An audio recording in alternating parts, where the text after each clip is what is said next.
Isaiah 64:9 says, "Do not be angry beyond measure, O Lord, nor remember iniquity forever. Behold, look now, all of us are your people."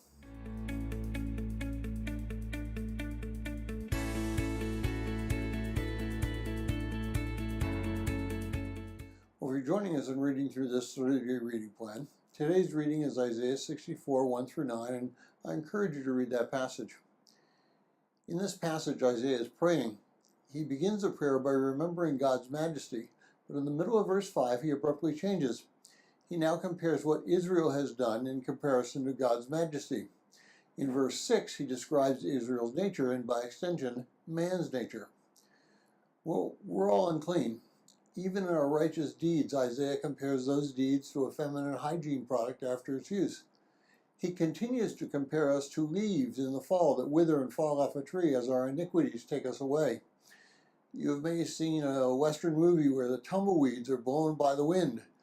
I experienced this when I spent my teen years in Arizona.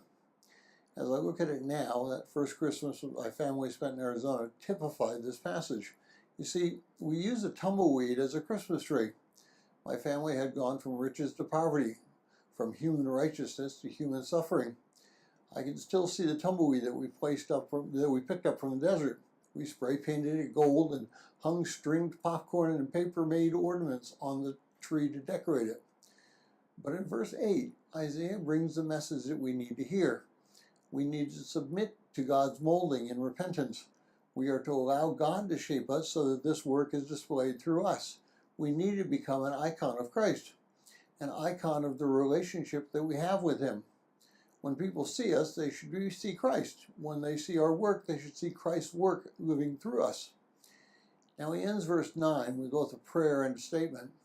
He asks God for forgiveness, and he asks God for mercy. But then he makes the statement that we are in a relationship with Him, and we are joined to Him, and that we are His people through our repentance and forgiveness.